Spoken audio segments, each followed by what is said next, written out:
back to the FAZCAST. This is episode 2. I'm your host Luigi, and this is your co-host. I'm Heintzel, and let's get started with episode 2, baby. Let's go. All right. So, do you want to tell them what we're doing in episode 2? I guess I kind of spoiled it with my background, but Well, I think before we do that, I think we discussed some issues going on. oh with yeah, this episode. yeah. So we've been working for like the last half hour trying to get my laptop camera to work. Something's wrong with it. It's not working. So I'm using my phone to record. That's why I'm in a little box down there. Yeah. We apologize for that. And sadly, my mic is at college, so sorry for the audio quality and the visual quality. I'm working on a webcam, guys. We're working on a webcam. We take an almost 6-month break, and somehow the quality goes down. Yeah, we don't talk about that. Listen, hey, but we're getting an episode in no matter what, no matter the difficulties. So Yep. It'll be great either way, right? Yeah. Everyone's been asking for every time you show up in my chat on the stream. When's the next FAZCAST? Oh my gosh. Well, we're here now. Yep, we're here ready. So, what are we talking about today? We are talking about Five Nights at Freddy's 2, but not the game, the movie. Yes, sir. If you haven't seen the movie yet, obviously there's going to be every spoiler is going to be in this video. So if you haven't seen the movie and plan to see it without spoilers, if you're a FNAF fan and you haven't watched FNAF 2, just go watch it now. Come back later. Yeah, if you haven't watched it right now, what are we doing? Come on. But you've seen it, what, twice? Yeah, twice. Hopefully 3 times here in the next week. Okay, we'll see. I got to get through Avatar first. I saw it once, but that was on Monday, so it's still pretty fresh in my memory. Yeah, well, I did it once the Saturday of opening weekend, and then a week later with my parents. So, and they surprisingly loved it. I didn't know if they would, because it's definitely for the fans. But my dad really liked it. Did they see the first one? Yeah, they saw the first one. We watched it the day before, actually. Okay. So as I remembered all the Easter eggs and stuff that were in it, so I was like, oh, I think they would enjoy it more if they watched the first one the day before, and they definitely did. I watched the first one the day before going, like with all my friends on like a Discord call, just to like refresh my memory, and that also helps for this because I completely forgot what happened in the first one. Yeah, the first movie is definitely it's honestly it's all right to me, but there's a lot of good Easter eggs and like callbacks from the first movie. So if you haven't watched the FNAF 2 movie, go watch the first one first, and then watch the second one because it's definitely a direct sequel. The events are important. Mm. All right, so I guess we can just start off with our basic thoughts and opinions of the movie. What would you rate it? What would you rate it out of 10? Okay, so I'm looking at this movie 2 ways, right? If we're gonna have like my critical review of the movie, or like how I actually felt about it. Right. Now, if I was like a movie critic, I can see the flaws. Like I thought some of the kid acting was all right, honestly. Like Charlotte's kid actor, I thought was okay at the beginning. Maybe it was her dialogue. That might have been what it is. Right. And I don't know if you know this, but Scott actually wrote the movie, which I'm so glad. And you can tell it's literally a love letter to the fan. I love it. Yeah. But critically, there is some issues with it. Again, some of the dialogue is just weird. The pacing's like kind of all over the place. Yeah. And I wish we got more of FAZCAST. That would have been sick. It got, like that part was short part, but yeah. Yeah, it was like they're all hyping it up like for the end of the movie, and it just didn't happen. And again, the movie's in like an hour. It's like an hour and 43 minutes. I would have loved with like a 2-hour movie. You could have added plenty more scenes in there, and I would have been a lot happier. But as a fan, I think it's a 10 out of 10. I really do. I really liked it. I really, really enjoyed it. And I think it's a big improvement from the first film, which I honestly just found like almost boring, and I feel like FNAF can be boring, so I don't know how they did that. Yeah, I would definitely rate it way higher than the first one. The first one, I couldn't even remember what happened. I think I watched it once on like a phone on like a bus ride or something. But the second one was actually like, I don't know, the whole time I was just like really enjoying it. My friend said it was a 5 out of 10, but he also doesn't really know Five Nights at Freddy's, so. And that's what I'm saying. It's not meant for. It was really meant for the fans of the series because you wouldn't understand the context. You don't really explain the mask getting put on. He just puts it on randomly. Yeah. If you get the games, you get like the reference there. Right. Or all the Easter eggs. Yeah. Yeah, exactly. Like we know who Henry is, and all that. It's like the twist that Charlotte's possessing people, which we don't see in the games. It's just like a big twist to the fan because we've never seen that before. Which to like an average audience viewer, like, okay, duh. I mean, spirits possess things. Why can't they possess a human? Yeah. We've never seen that in FNAF, so we just weren't ready for that, which made it so much bigger of a reveal. So and honestly, the movie, I said that has pacing issues, but like there was never a dull moment. I felt really attached to the film. Like, I felt like it was a lot scarier too. Like I remember there was one specific jump scare that made like me and like all my friends like really jump, and it was when Toy Chica's like in Abby's room or whatever, and like Toy Chica's chest like opens and the puppet just like flies out. Yeah. Dude, I think the scariest part of the film is when Charlotte possesses people. I don't know what it is about it. Like the first girl, I don't know her actual name in the movie, but you know what I'm talking about. The first girl, I think the actor's name is like McKenna or something. That sounds right. I thought when she was possessed, it was actually like terrifying. I think when Abby was possessed, that one was like, that was some like demon stuff. I don't even know what that was. That was creepy. Dude, that's why I was kind of. I remember watching the movie. I was like, she's acting more like a demon than like a spirit in my mind. Yeah, I don't even know. But I don't know. I did really enjoy it. I cannot wait for that FNAF 3, and I hope that's not the end. I hope we get more films. I hope not. But we'll see. There was also. You hope not. No, I hope that's not the end. Like. Oh okay. Yeah. The movie performed really well. I don't know if you know this, but the first FNAF 1 movie was Blumhouse's highest performing film ever. So the second one's doing really well too. So, yeah, I know the second. I really hope they continue after 3, but we'll see. Yeah. It's doing pretty good. It's doing really good, actually, really good. So, and that's one again. If you haven't watched it, go watch it. Support Scott so we can get more movies out there. Like yes. We want to see more. So I have a list of some Easter eggs and stuff here that I wanted to go over and get some opinions on. So the first one is in like the first like 10 seconds of the movie. They have all these arcade cabinets, and it's like there's like a Five Nights at Candy's one, and like all these other fan games they got just like right at the start. I didn't notice that upon my either watches until I watched the video going over the Easter eggs.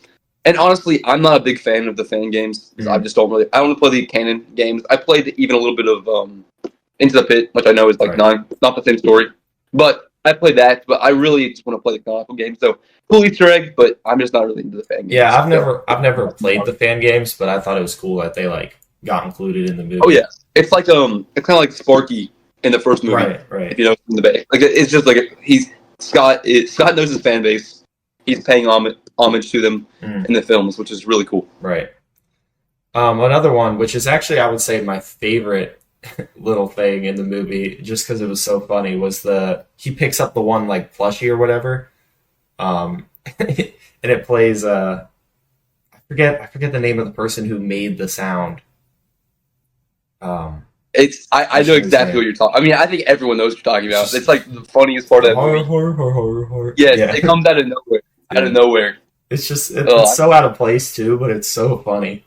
And I think that's what makes it so funny because like it's just so out of tone with the rest of the film. Yeah, it's in like this out like of nowhere. This off-brand like Freddy plush too, just like it's so. And that's the thing, like if you imagine just being someone that doesn't understand the series or even the meme right there that is referencing, and you just hear that in your movie, I can see why the critics this film so much. But as a fan, it was so awesome. Like that, like the moments like that are just so funny that you probably wouldn't get if you just didn't understand what it's referencing. Right. Yeah. The next one, I guess this probably doesn't have much lore significance behind it, but Shadow Bonnie being in the movie. Yeah, no. I thought that was one of the coolest Easter eggs. I noticed it my first watch through. I know a lot of people said they missed it somehow, but maybe my eyes were just trained to see it because that's where he appears at. But I know you said it doesn't have lore implications, and I think that as well. I think it was just an Easter egg. But if it does, that's crazy because I don't know how they're going to touch on that in the third film. Yeah, because it just doesn't.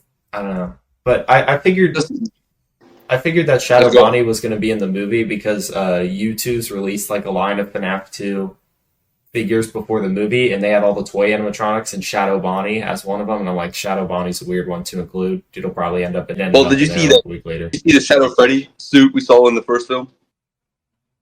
Mm-mm. Yeah, one of the bodies that the classics killed was put in it was like right next to Sparky. Oh, I don't damn. know. We I don't know saw how we I saw missed Shadow that. Freddy in the first film, Oh, but I was gonna say, yeah, yeah, he was missing from this one, but no, Shadow Bonnie was there for like half a second. Like my friend didn't even see it somehow, and it yeah, was like I don't even know. All right, well, we can get into some of the lore questions here if you want. You that's can fine with me. you can bring up one first, or I also have a list of stuff if you want me to just start with something. How about you start? Okay, so let's just start with I guess something that is a big thing for me is the puppet controlling all of the toy animatronics, meaning they're not possessed. Presumably, that's what that would mean. Um, which is kind of which I think is Scott's attempt to clear up MCI and DCI confusion and stuff, and say, hey, if there's only one set of kids, and Okay, so yeah, I think we need to touch on this first. That obviously the movies are not the same continuity, and I know right, we both understand right, that. So, but then I agree with you. I feel like in this movie, Scott tries to clarify a lot of things. Now, people might say he's just rewriting the story for the movie, which is I totally get that take.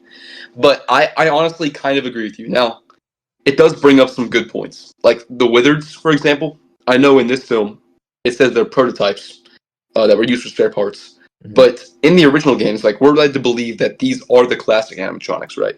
right. Which has always And confused that me though, because like FNAF 2 comes after FNAF 1, so how that all works is kind of that's before you move forward. that's what I meant, yeah, before. Which is why it's like Yeah. why would they be all withered ahead of time and then like I don't know.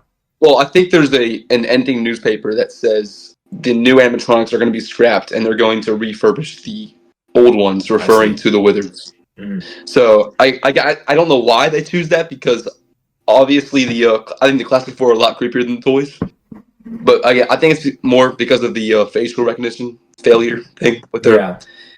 with their faces. But yeah, it does actually touch on that in the games because it mentions that the old characters are going to get refurbished, and then that leads into FNAF one, which is really weird because that means that the MCI happens at a Freddy's before FNAF two and FNAF one. Right.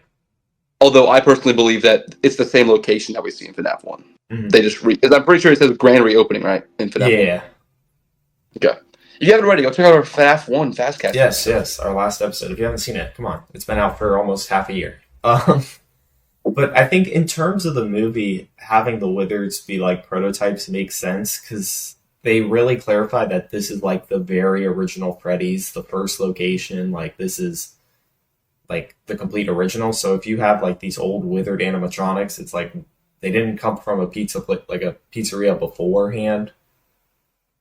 So I guess it kind of would make sense that they're labeled as just like prototypes in terms of the movie because this is like the very original Freddy's, which I think I think they were saying, unless I read into this wrong, that the MCI happened at this Freddy's, like the FNAF 2 Freddy's in the movie. Okay. I don't think it was saying that. I think he was going to make it there, and then Charlotte stops it before it happens, right? So that kid was going to be the first of that kid that he was pulling in the back was going to be the first Right. of the MCI children. Charlotte goes back there, saves him, gets killed herself. He waits another so many years, and then finally does the MCI at the second location we see in the Mhm. first movie. Right. Is my personal interpretation of that. But if we're going back to the question of if the games is similar, right? If Charlotte is the only actual spirit in the FNAF 2 location. Now, I like that a lot better, if I'm being honest, because that clarifies the DCI. There is no DCI. Right. I know we kind of discussed the DCI in the first episode of the FAZCAST. My opinions on it have Mhm. changed a little bit. I think it is possible it happened, and then we see their spirits move on. The DCI spirits move Right. on in FNAF 3.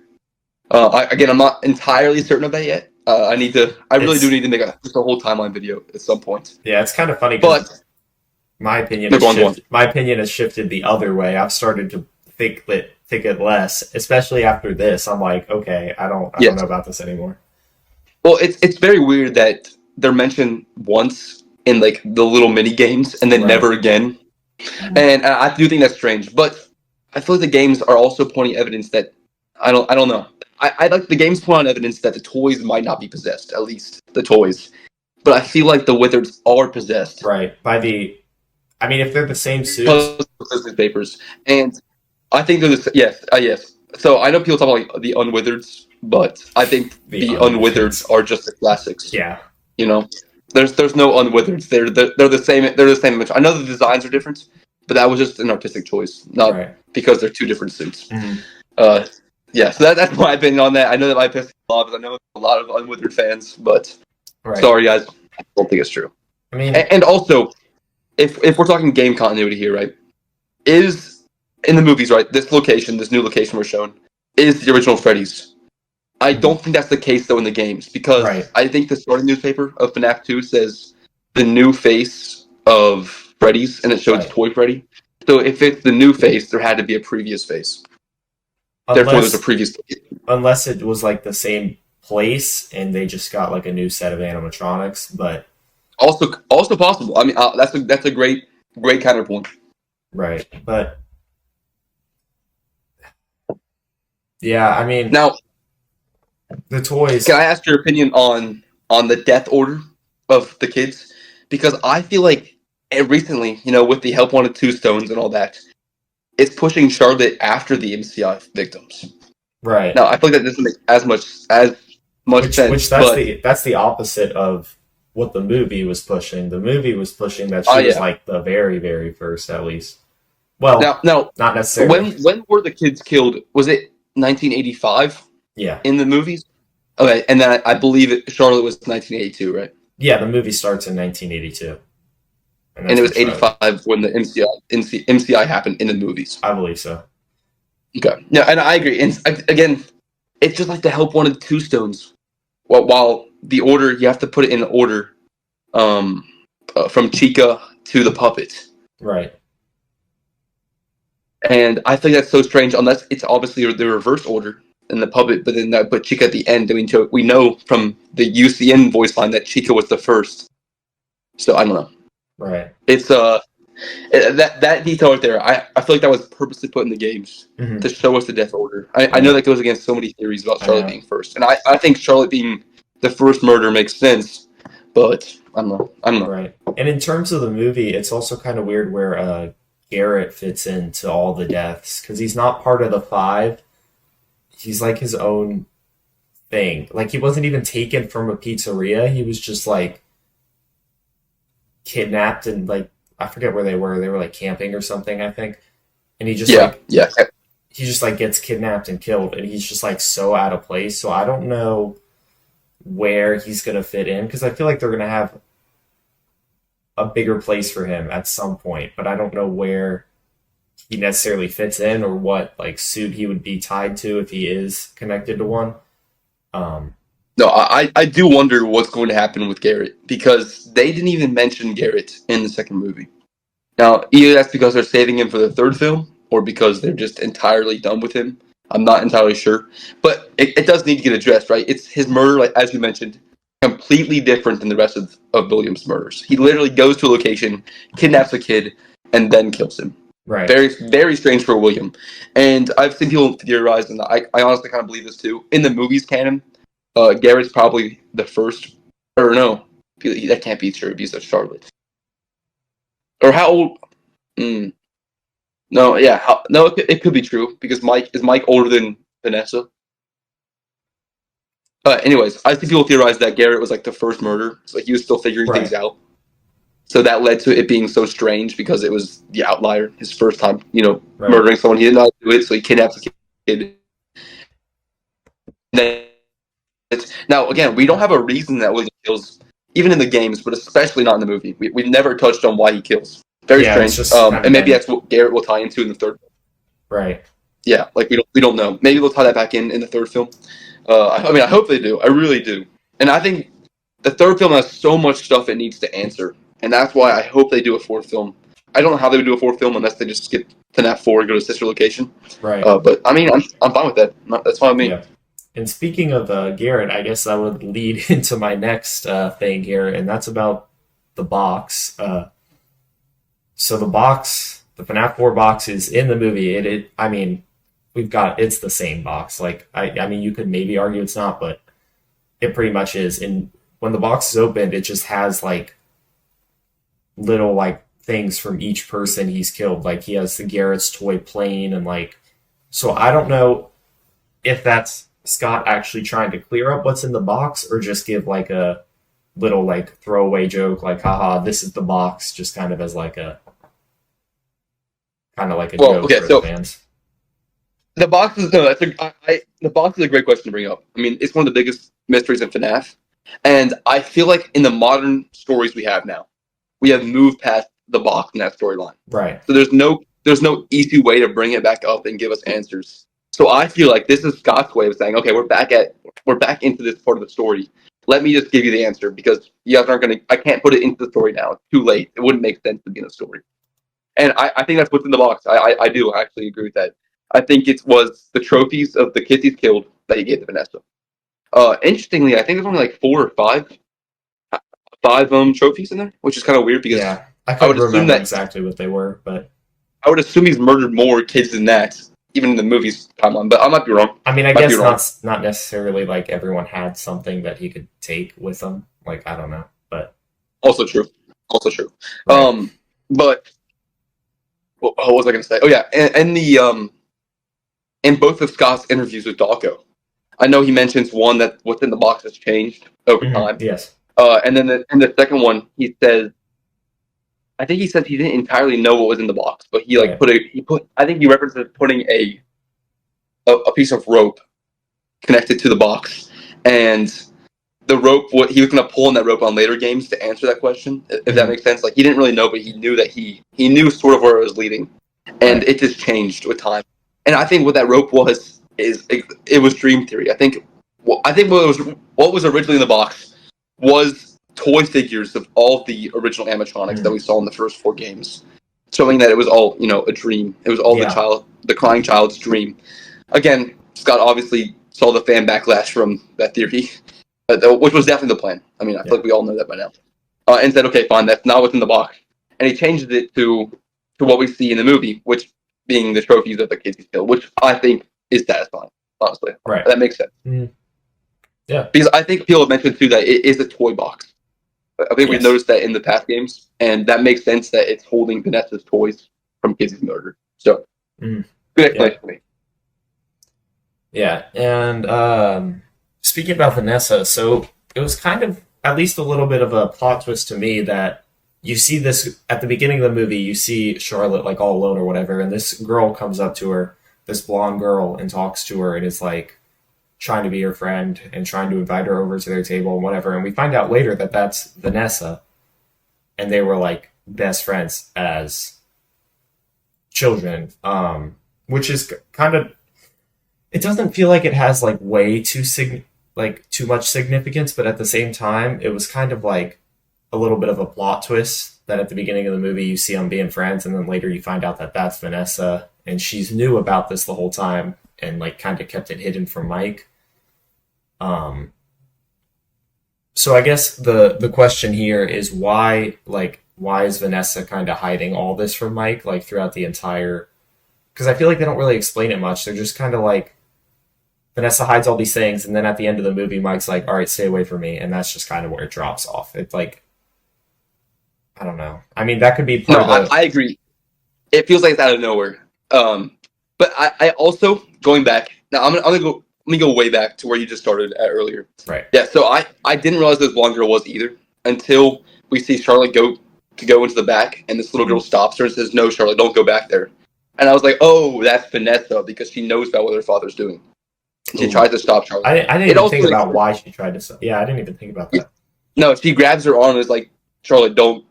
So I think that's what she says, and I was like, "Oh, that's Vanessa," Mhm. because she obviously knows what her father is, and she helps him. I mean, we see that later. But where's I going with that?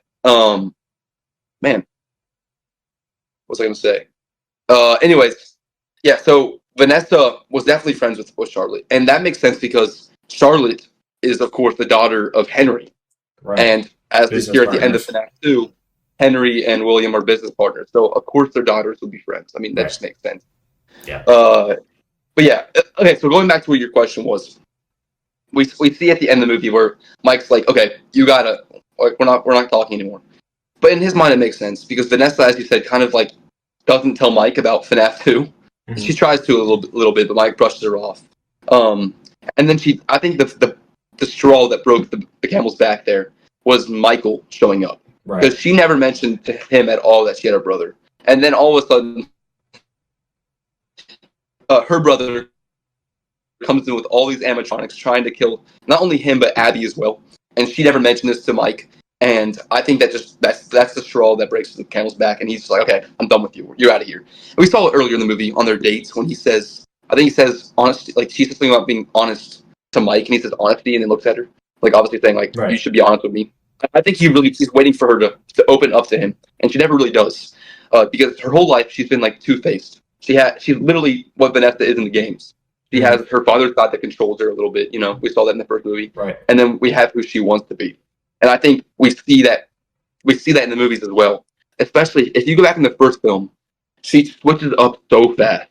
Like there'll be times where Michael will be like, "Abby shouldn't be here," and she's like, and if you bring her back here, I'll shoot you." And it's just out of nowhere. But we see her two sides, her two conflicting sides, just like with Vanessa and Vanny in the games. And I think God did that on purposefully, because we saw that character in the games, and he wanted to bring that Vanessa over as to make her an Afton, which makes sense here. So yeah, that's my personal interpretation. I think she has two sides, and she's trying to get rid of that evil side of her that her father put in her. Which is what we see her. That's what we see her do in that big scene where she like tries to go to sleep and tries to like face her dad, but ultimately like kind of fails. She's like, "Oh yeah, I'm not afraid of you," and then he steps out, and instantly she's like fearing for her life. So yeah, she's trying to get over it. That's like her glitch trap in this series, right? In this movie series. And the introduction of Michael Afton, that's a special thing because he seems very different to his game counterpart, at least. What do you mean? They're the same character. Yeah. Same name and everything. Yeah, so one... Yeah, I remember when he came out and he said, when they said Mike, he said, "No, Michael." I'm like, oh. Okay, so it's Michael Afton. Yeah. And then the movie later reveals that he's Michael Afton again. But I feel like if you're a fan, you already picked that up as soon as he said his name is Michael. But, I mean, and then also, there was some foreshadowing. Because in the dream sequence that Vanessa went through that you mentioned earlier, we see several picture frames, and we see William, his wife, Vanessa, and then it's kind of shadowed out, but there's a boy staying there as well. Right. So I was like, okay, that makes sense. That makes sense. So I guess he's evil in the movies, which is a different take. Okay. So... is that a different take? Because I wonder if Michael was helping William in the games until he realizes, like Vanessa is doing in the movies, that he needs to stop and finish this. I wonder if there was a turning point there. It's a good question because when we don't know much about Michael and Afton's eventually stops being bad or learns about what his father's doing and wants to put an end to it.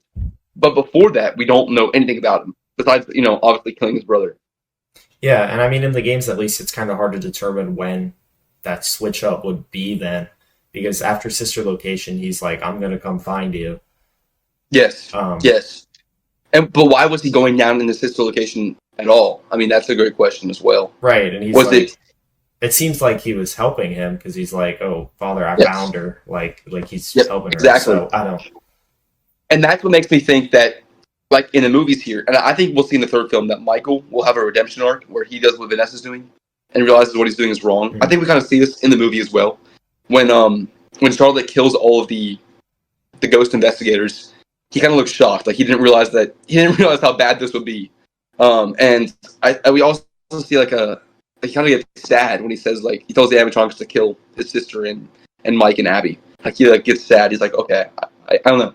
I think that there is a side of Michael that wants to be good, but he also wants to please his father, right? And continue to be an Afton. And I think again, it's probably Scott saying that this is what happened in the games as well, clarification, and maybe sometime during Sister Location that switches him over. After he gets scooped, he realizes like my father's not great, or maybe that's the turning point. Not entirely sure. I think he goes down into the Sister Location bunker to fix his sister, right? Maybe William told him that if I don't appear for like a month or two, go into the basement and you'll find your sister there, fix her. And maybe that's what leads to the realization that he's killing kids. Maybe he didn't know that, and then he wants to go, free people, or free all the spirits. Yeah. So I'm not entirely sure, but yeah, it is different. I agree, but it could be similar to what we see in the games. We're just not entirely sure. Right. So we got Vanessa and we got Michael, which I think would then lead us into probably what is the biggest like reveal or like just like craziest thing in the movie that I don't think anyone expected, and that is seeing Baby in William's room. Like just out of nowhere, just for like a second, you see Baby standing there, and it's like, what the heck? Like when I saw that, I just like sat there and just was like, I don't even know what's going on. Like that was like not expected at all. Yeah, that was an unreal moment. I was not expecting to see Circus Baby in my FNAF 2 movie. Yeah, I was like, I'll tell you that.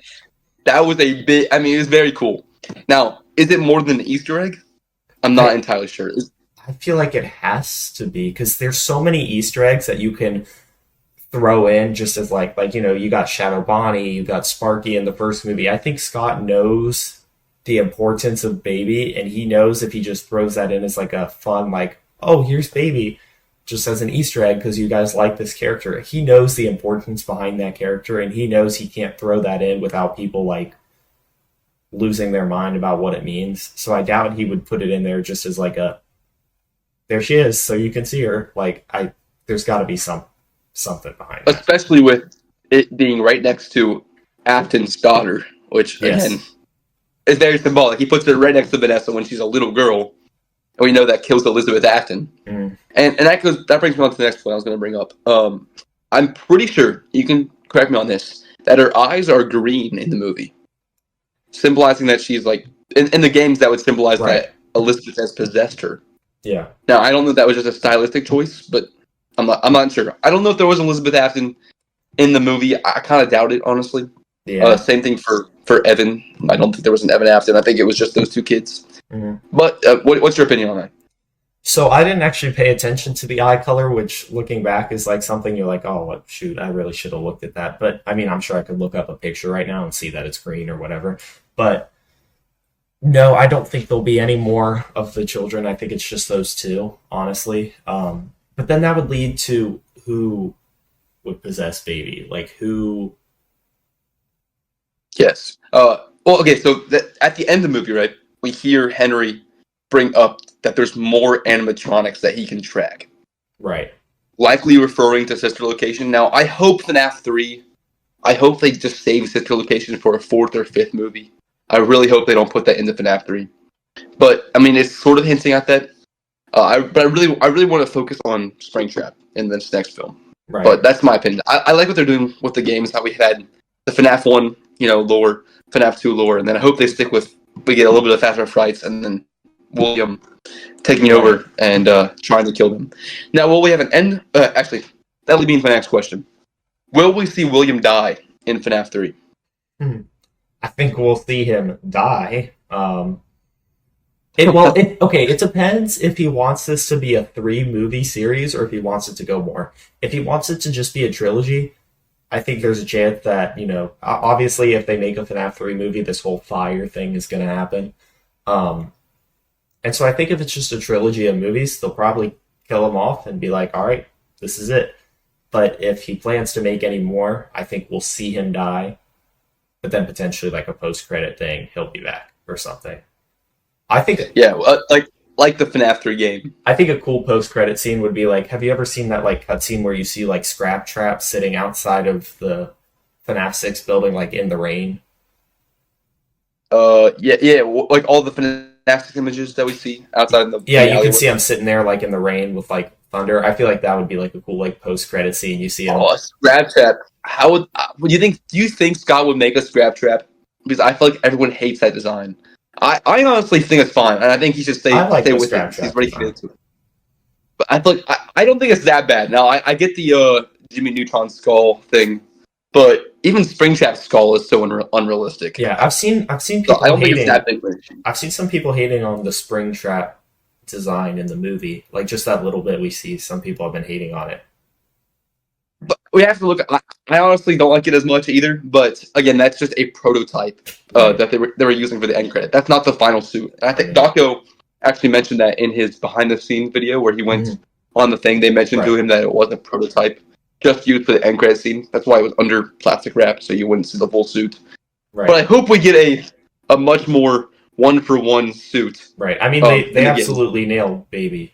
Like, that was like... Oh, yeah, no, I haven't had an issue with any of the Jim Henson animatronics from the first or second movie. They all look one for one.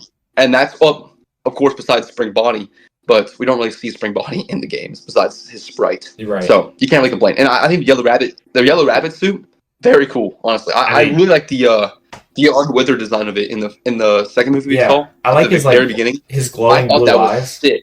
Yeah, his glowing blue eyes through the door. Oh man. That was those scenes were with him behind Charlotte. Oh, what an opening! What an opening! I love that. That was I think that even the withered Yellow Rabbit suit we saw in the first movie was pretty cool.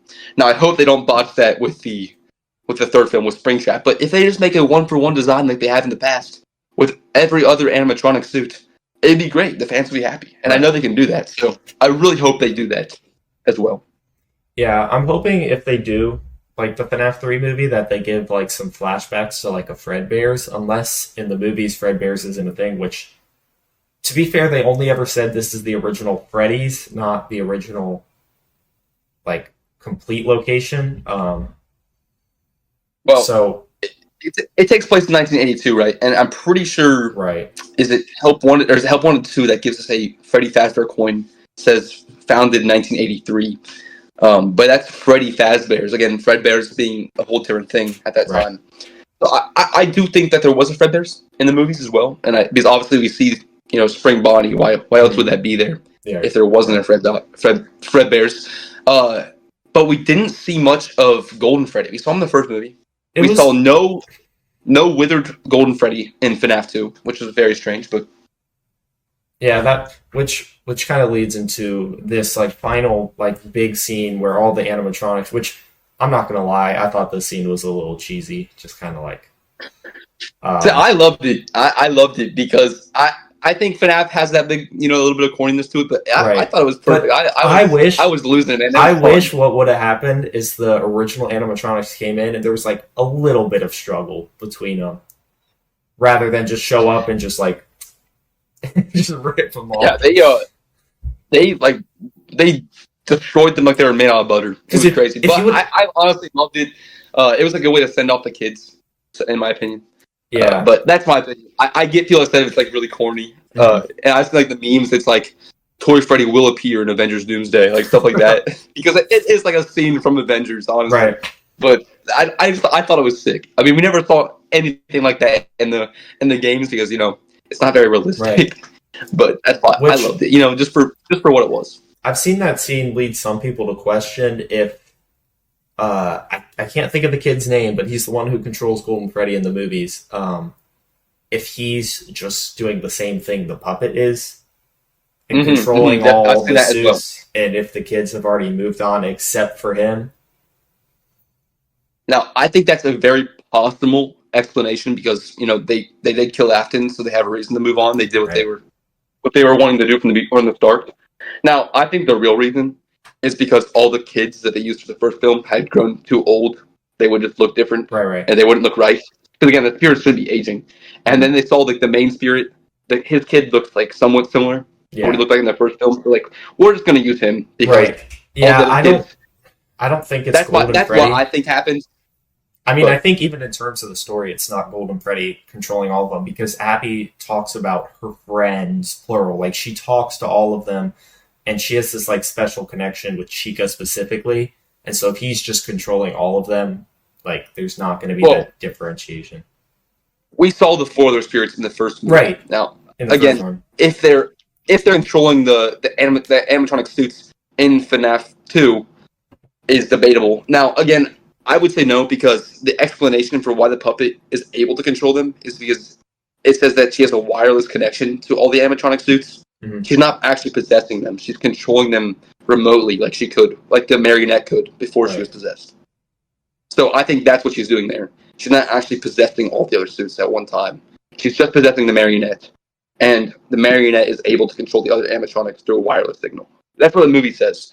And again, we don't get that explanation for Golden Freddy. I don't know why Golden Freddy would have that capability. So I think we are supposed to assume that the 5 kids from the first film are there. We don't see the 4 kids move on. They do. Again, probably these child actors are just too old to appear again as little kid spirits, or because it's too expensive. I mean, let's be honest, it would be kind of expensive to bring them back. And we just see the main leader of the spirits, come in and say, "Hey, we can't hold him any longer." Which, by the way, very cool scene. And then disappear.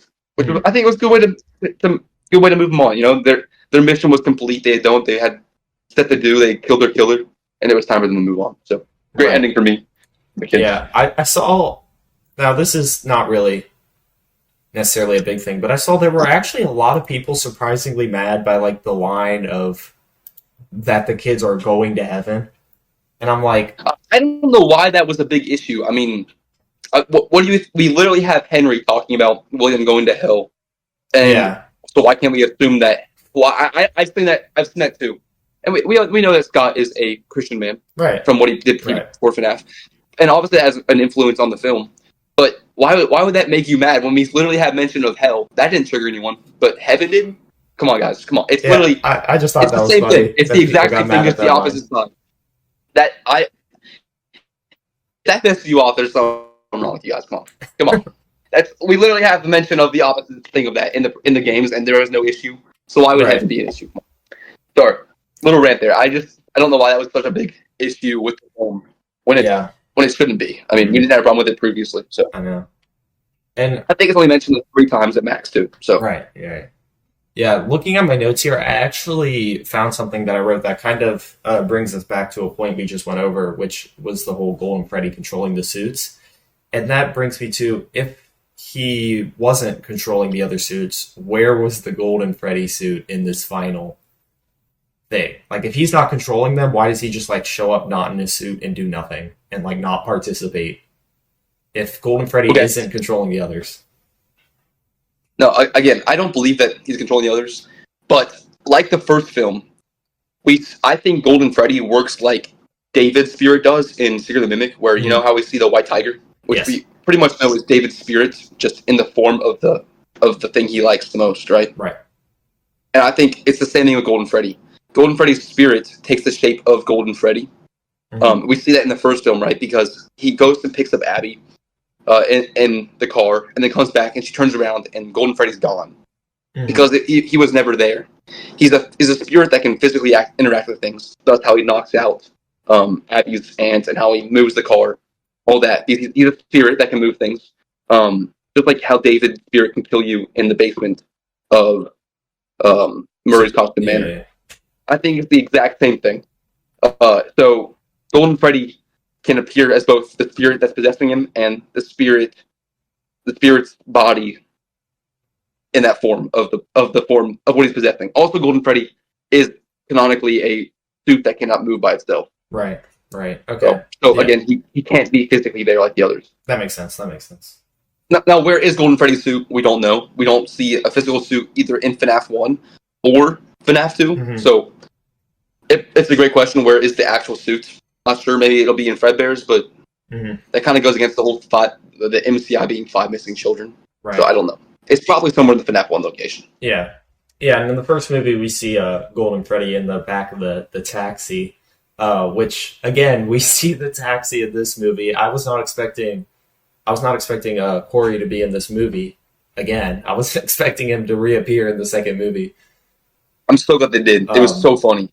Yeah, it was so out of nowhere, but it was also so funny. Also, I don't know if you picked up on what's his name, Doug, the lawyer from the first movie. Yeah, I did see that. I'm so glad they did that stuff. So that's what I'm saying. If you haven't watched the first movie before going into the second movie, go back and watch the first film, so you can pick up on stuff like that. It just makes the film so much more enjoyable because it's the same taxi driver. We have the same lawyer. We get mention of what happens to the aunt. She doesn't actually die in the first film, right? Which we all thought she like stuff like that. It's literally a direct thing, and all those Easter eggs you wouldn't get if you don't really remember the first film before watching the second one. So I highly recommend, if you haven't already, go watch the first film before watching the second. Yeah, and one thing that disappointed me a little bit though was the lack of voice lines from Toy Freddy and Toy Bonnie. I mean, you got Toy Freddy voiced by Kellen Goff, who literally does the voice of Funtime Freddy and all these others in the game. His Toy Freddy was great. I loved it. He got like one line. I think Toy Freddy had one line, and it was perfect. Perfect. And then Toy Bonnie only had like 2 lines, and it didn't even sound like Pat to me. No, it's because he was doing a voice, and then obviously they put some sound effects over it. Right. But the reason they did Toy Chica was the main centerpiece is because she was voiced by Megan Fox. I mean, let's be honest. They wanted to get their money's worth out of that. So they're like, okay, so we have Megan Fox, this huge actress, sorry. So we're going to make sure that we focus mostly on Toy Chica because we got to get our money's worth of Megan Fox, which I get. But when you're advertising the toy animatronics, please show more of them. Especially because Toy Chica's cool. She's cool. But Toy Freddy and Toy Bonnie, all the toys are so cool too. So I don't know why they couldn't have shown more. And again, that pushed me to wish that there was a 2-hour cut of FNAF 2 because we only got an hour and 40 minutes. We could have done so much more. It definitely makes sense that we see the most of Toy Chica. I mean, because Abby's connection to Chica, but also it's like it was a little too much just Chica, not enough Freddy and Bonnie. Mangle, I'd say we got our fair share of Mangle with that whole car scene. I thought that was insane. And Mangle can't talk, so I was fine if they didn't share too much with her. But the car scene was great. Now, I actually do have a question for you, and it does kind of push me to one of my first big, let's say, how am I going to call this? Kind of a plot hole in a sense. How did Mangle get on top of Vanessa's car without her noticing? I don't know how you would. Did she hop into the car with Mangle already on top? Because how would she not notice that? Or 2, did Mangle hop on top of her car? Did Mangle run so fast and catch up to the car? But how did she not hear that? Because out of nowhere, I think she heard a noise right before it kills her. Or sorry, not kills her. Spoiler. No. Vanessa does not die. Does not die before it crashed her car. But assuming that it was there the whole time. So I don't know. Was she just so?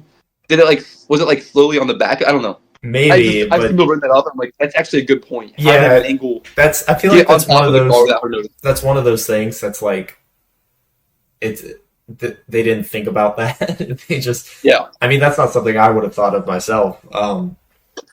But yeah, I'm sure if you have this giant metal robot climbing on top of your car, you'd hear a little bit of noise.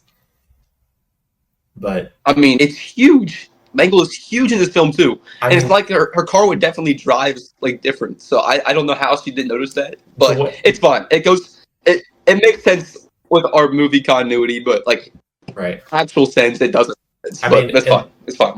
The Jim Henson Company did an insane job with Mangle. I mean, I'm sure I haven't actually seen behind the scenes of it, but I'm sure nobody's wearing that, so I'm sure it has to be some big either puppetry stuff, puppetry or remote control or something like that. I don't know, but it's got to be something insane. I mean, to do some of those. Well, Mangle was a standout from the second game, anyways. So they kind of had to do it right, and I'm glad they did. I was happy with all the animatronics. Of course, I agree with you that we could have got way more screen time with the toys, which I would have loved. Especially since they can talk. We could have gotten way more personality out of them, especially with Kellen Goff voicing Toy Freddy. Come on, we would love to see more of that. Glamrock Freddy, shout out to my boy right here, is probably just the most loved Freddy because of how much Kellen Goff brought to the character. Right. So why would you not use that? I get Megan Fox, big actress. You got to use your Megan Fox. You're paying for this name, but we want more of the other toys. If they can talk, give them more personality, give them more scenes. Mm-hmm. And we didn't even see much of FAZCAST. We could have seen so much more. Also, they could have called it Fall Fest. Come on, guys. Where's that Easter egg at? I know FAZCAST. It's so close, but I think it's because they didn't want it. It wouldn't make sense to the other audience. It's not during fall. Right. It makes sense, but it would have been such a cool Easter egg as well. But yeah, apparently in the the FAZCAST scene, there was a little cameo from Dalko and 8-Bit Ryan. I didn't see it. I just not in the movie. I saw I saw their vlog and them mentioning it, Oh, but I didn't okay. see it in the movie. Yeah, I didn't see it in the movie, Yeah. but apparently they were there. So I don't know. Because it's very background. It's very background. Mm, right. Let me Well, that see. also breaks the lore because earlier in the first movie they have a cameo on the employee board. Employee of the month, yeah. Yeah. So how are they the same age? Maybe they're just It's like a time traveling ball pit. maybe they're It's just canon. like doppelgangers. Look the same, Nope. different It's people. the time traveling ball pit and Into the Pit is real. Oh boy. It is canonical to the FNAF movies. Oh boy. Daco went through the time traveling ball pit. Appears in FAZCAST. Into the Pit movie. Canon. Into the Pit movie begins. Toy Chica is Daco. Dang. Little theory for you there. Little theory for That's us. crazy. It was actually nice that we got to see Chica without her beak. It was only once, but it was kind of funny. I know, but they could have done it more because she's so much creepier without her. I know they beak could have on. done it like every time she was in like a kill mode rather than.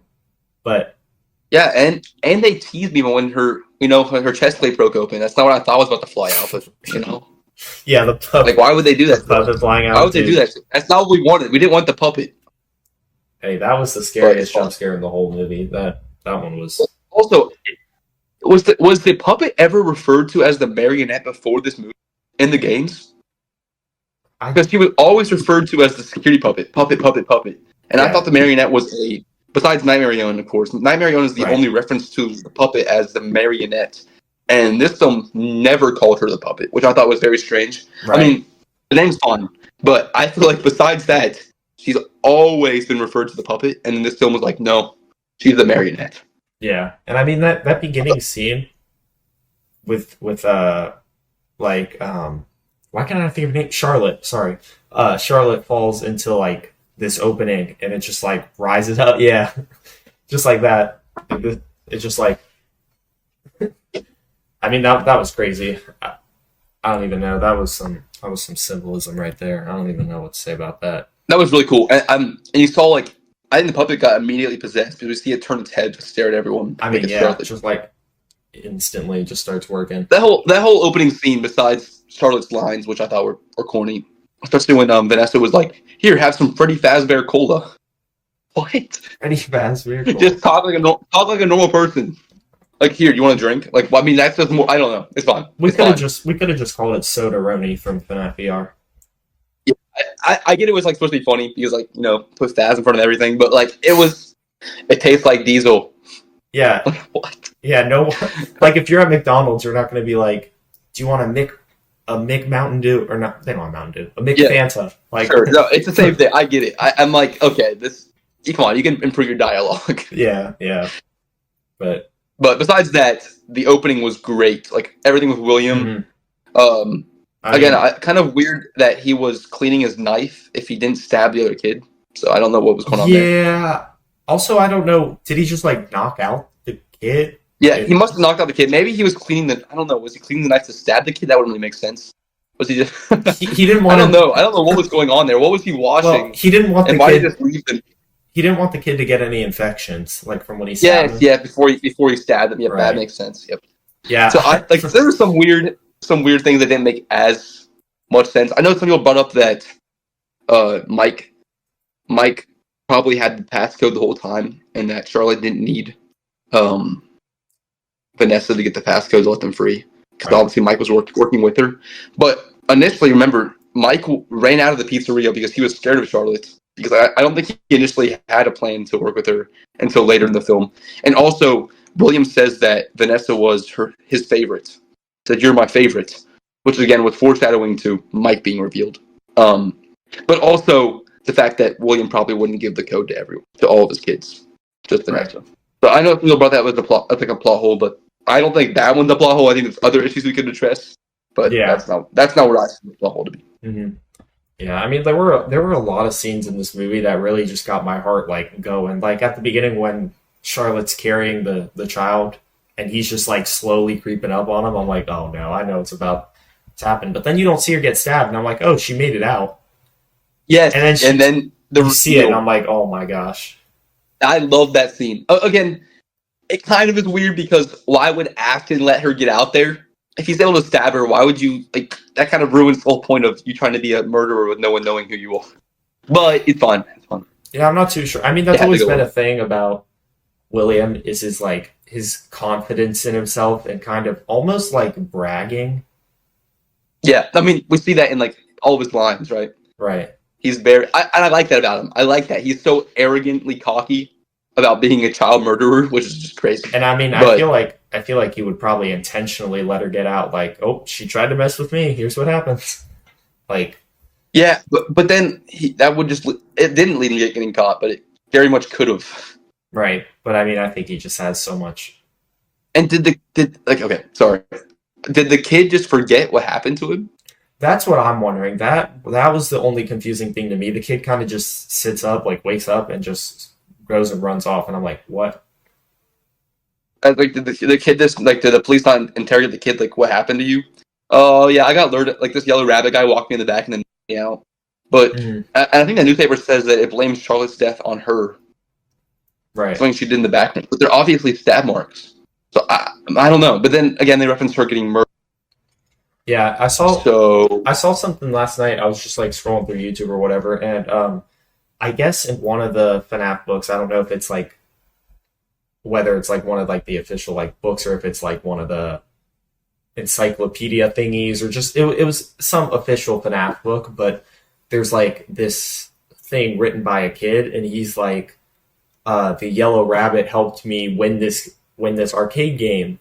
And then he tried to get me to follow him into a room to do something. And he's like, "Oh, but I went." Failed attempts. Yeah, and I'm like, that's kind of cool that we see some failed attempts. And I mean, we see one right at the beginning of the movie, and it's interesting. I'm just, if a murder happened at a location, why would the kid not speak up about being lured into the back by a yellow rabbit? And I feel like you could pretty much trace that suit back to William, but.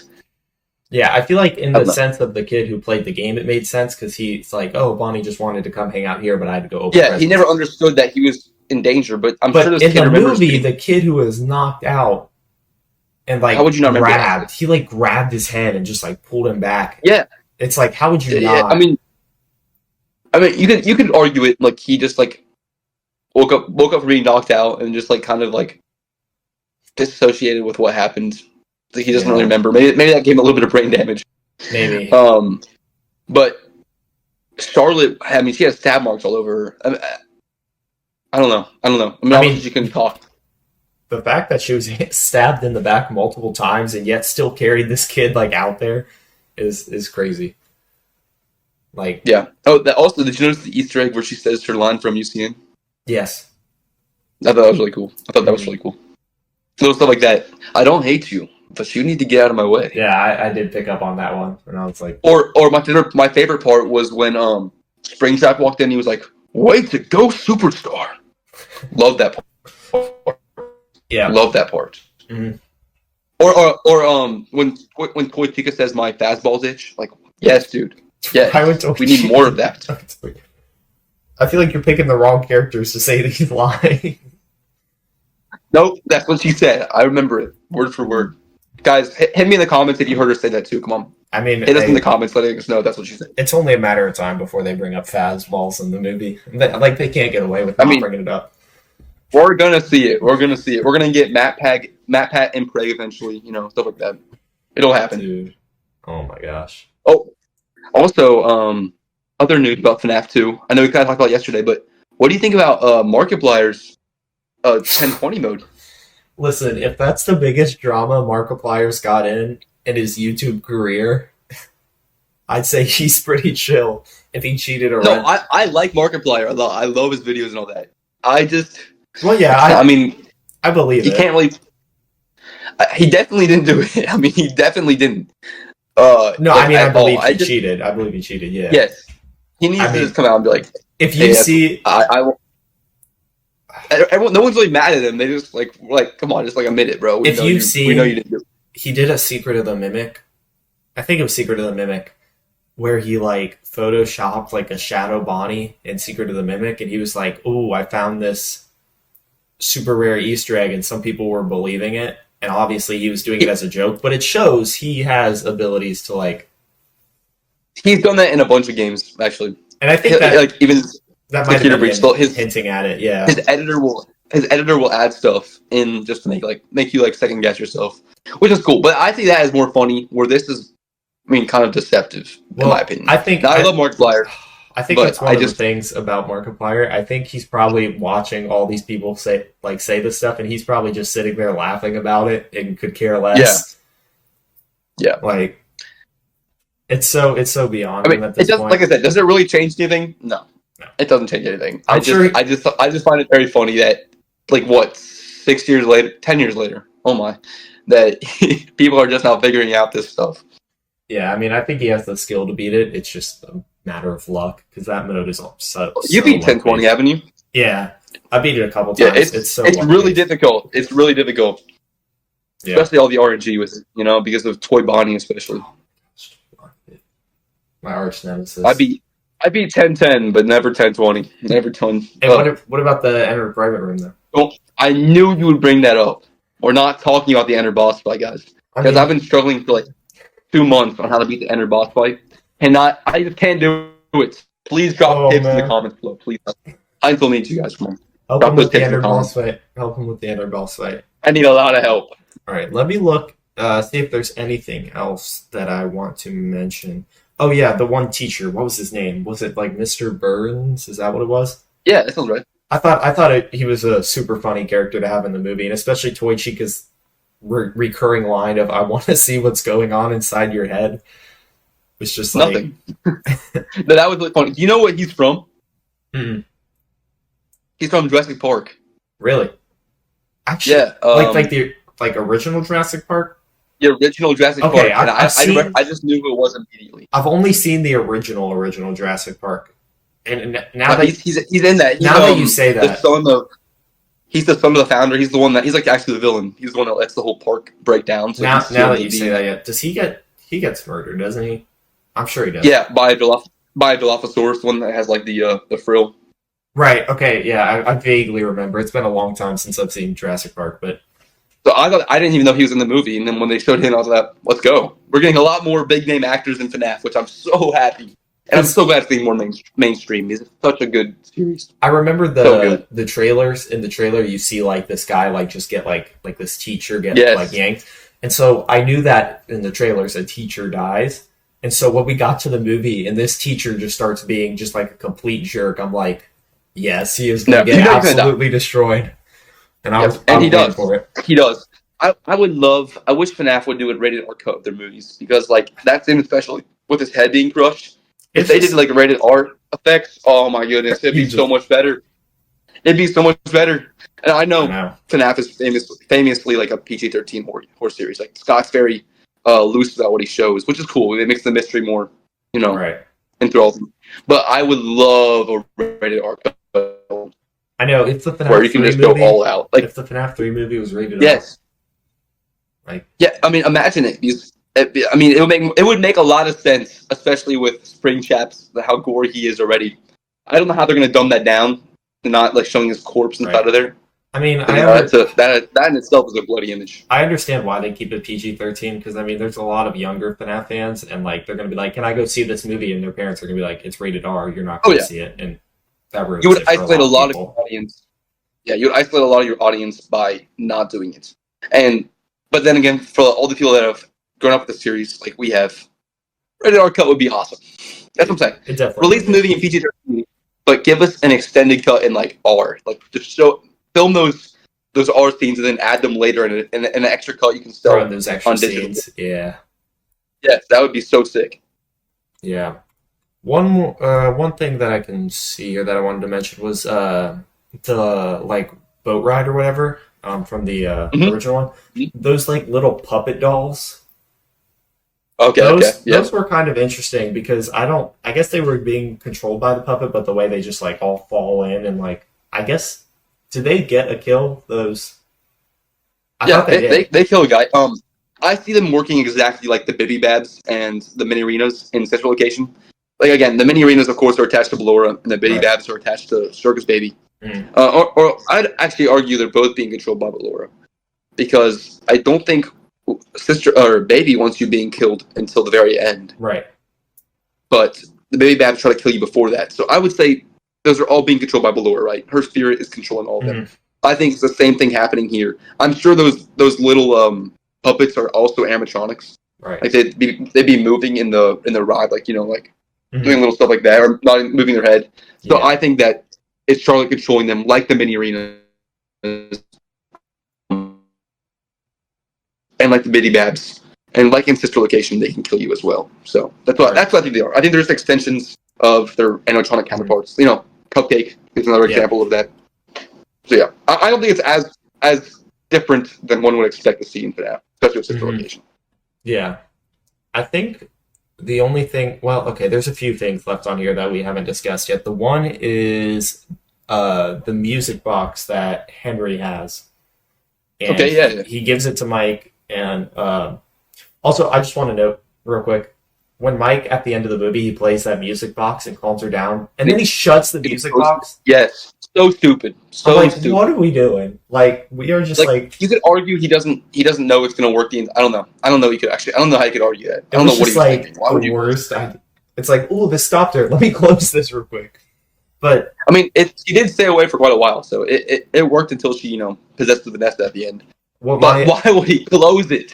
My question related to that is, so when Henry gives him the music box, is it just like he knows Charlotte used to like this song, just kind of as like play this music for her, she liked this song? Or is it like he knows she's still there? Like do you think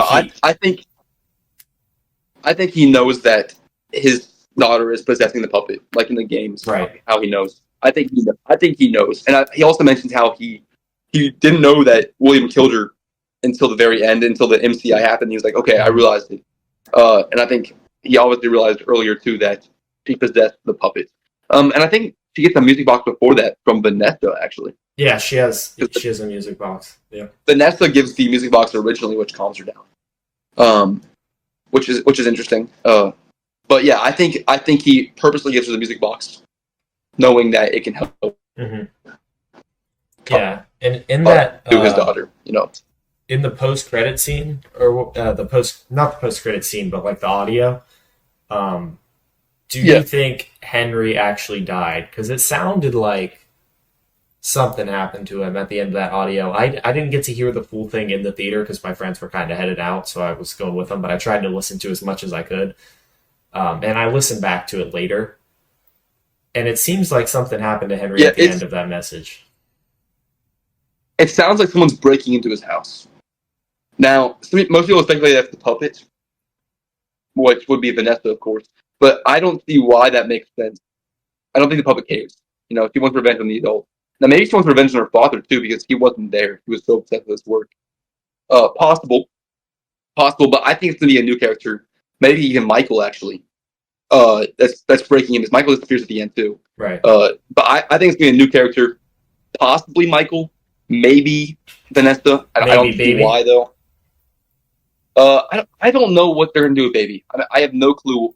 I really hope they don't bring Sister Location. I feel like she might play a bigger part in FNAF 3, which I don't really want either. I either want them to do a Sister Location movie, then a FNAF 3 movie, or a FNAF 3 movie, then a Sister Location, not mix them into one. I know I kind of talked to you before we did the podcast here, but I really hope they just keep on doing a movie based off the games. Now, I know for 4 that'd be really hard because, with it all being a dream and, the nightmare animatronics not being real. So what they're likely going to do is, if they do make a 4th movie, it'll be a bit about Sister Location, and then it'll have, like, teases of nightmares that they're having, which shows the nightmare animatronics. Mm-hmm. I'm sure that they're not going to leave those guys out. Right. But how do you make them in a way that can be a whole movie? I think you could combine a FNAF 4 and Sister Location movie. No, I agree with that. The bunker's in the same house and everything. Like, I think those could be combined. I wish they would do a whole movie on just FNAF 4, because I like how, in my mind, that just like you get a game, a movie, a game, a movie. I don't like how they would combine games, but if we're talking logically, it makes sense. Because, of course, it's really hard to do a movie on FNAF 4. I mean, there's no new Freddys. We only get the house and this location, and then FNAF 6, we get new Freddy's locations, which is Right. a big draw for fans.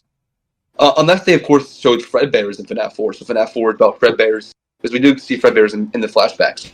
And then Athens House, but we'll see. Well, I very much doubt they'll do a movie just on FNAF 4 again. Right. Yeah, I can't wait for the FNAF AR movie where they go around with their phones and the animatronics get sent to their house. I can't wait for that. I've literally thought about like how they would do each movie. I feel like Help Wanted. I don't know how you do Help Wanted. Help Wanted are going to be cut out. FNAF AR is going to be cut out. But FNAF AR though is not canon. I don't think it's canon. It's not, because we go FNAF 7, which is UCN. Again, I feel like they would skip UCN as well. I don't know how you could possibly do that as a movie. So we go FNAF 7, Help Wanted is FNAF 8, FNAF 9 being Security Breach, FNAF 10, Help Wanted 2, FNAF 11. Right. Secret Mimic. I did not put FNAF AR in there. I think my biggest point towards that being the game being taken down. Yeah, as much as I wish Freddy Frostbear was canon. I think, honestly, I would put Freddy Frostbear as a top 3 favorite animatronic mod. I love Freddy Frostbear. Dude. I think the skins are very cool. He's so cool. But it doesn't make realistic sense for them to look like that. So, you're telling me... I think...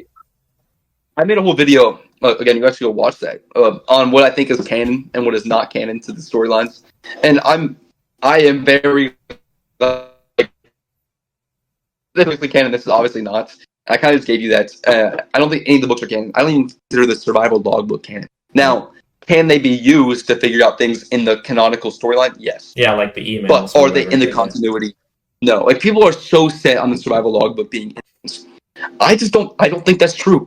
If people will say that, and then all the other books are like, oh yeah, those aren't canon, but then this book is. Right. I don't think that makes sense.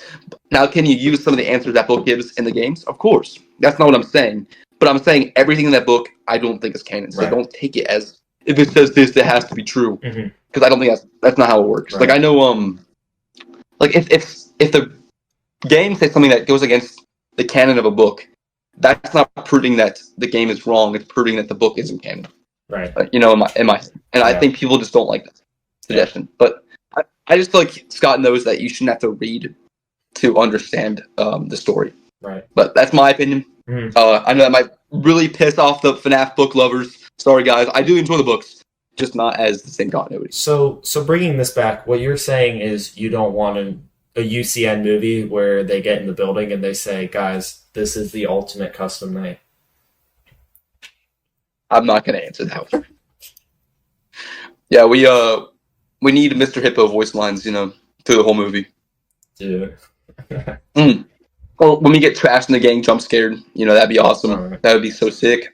Or when Old Man Consequences appears on the screen, as he appears in the movie, and Josh Hutcherson says, "Who is that?" Guys, catch the fish. And then he walks in and he says, "I'm the consequence of your actions." The FNAF World movie.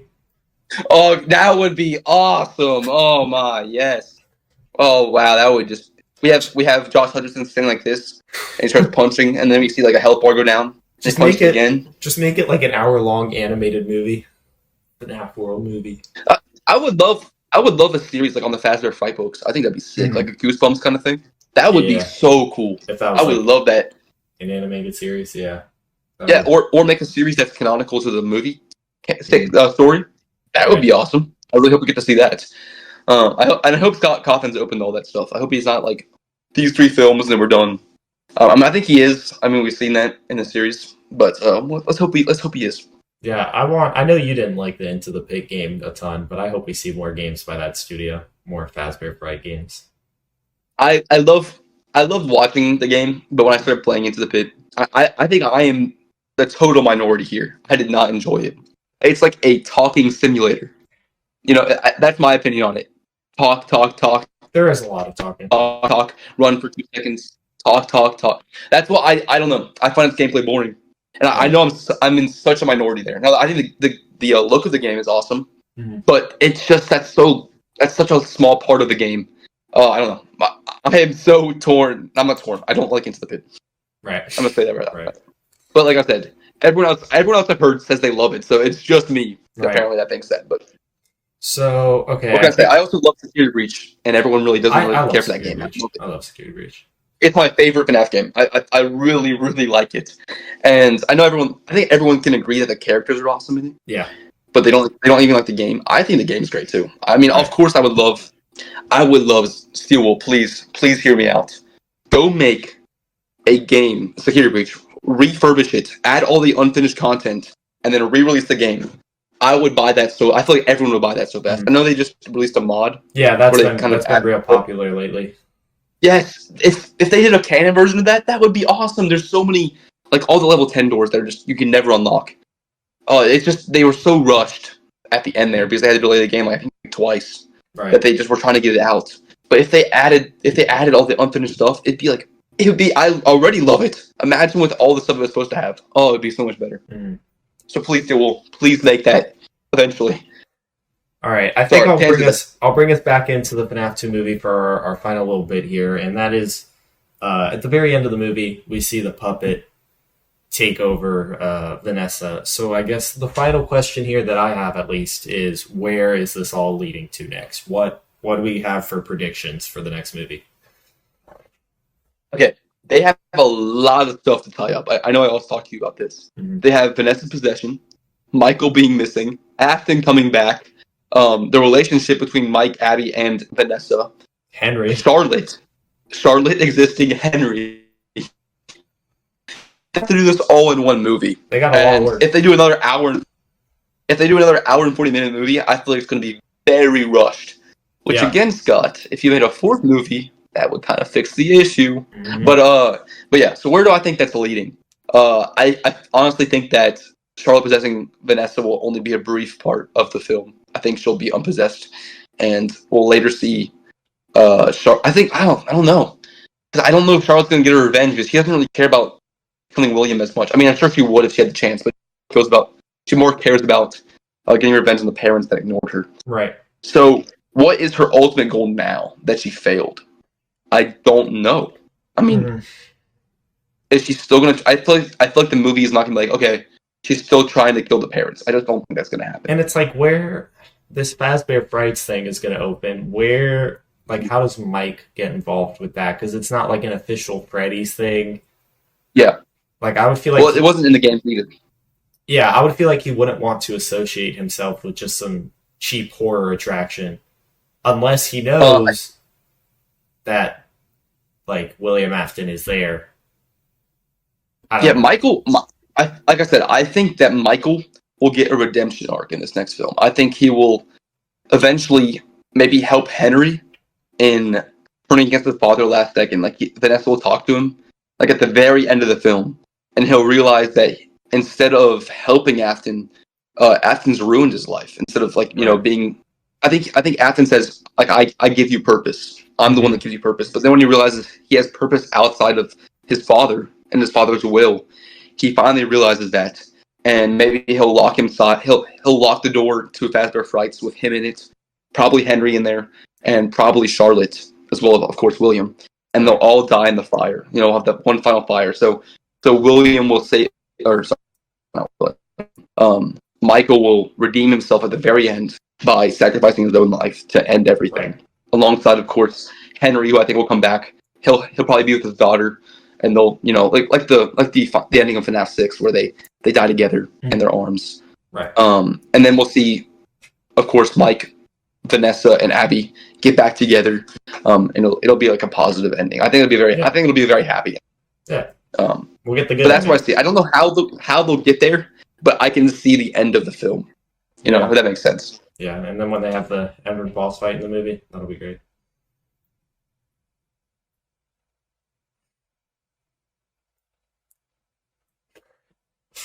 Hey, they'll give some good tips for how to beat it. Tips from Scott himself. Guys, if you guys even bring up Ennard in the comments, I will ban you for life. I will ban you for life. Oh, man. That's how mad I am at Ennard. This dude over here, I don't know if you can even see him on this poster right here. Screw him. Not in a sexual way, sorry. Not like Twitchico. Right. Different. But like, screw him over because he's awful. Scott, fix your boss fight. It can't be that hard, buddy. It shouldn't be that hard. Sister location update in 2025. Hey, he does update the games regularly. Yeah. I've noticed that on mobile. They get updates a lot, actually.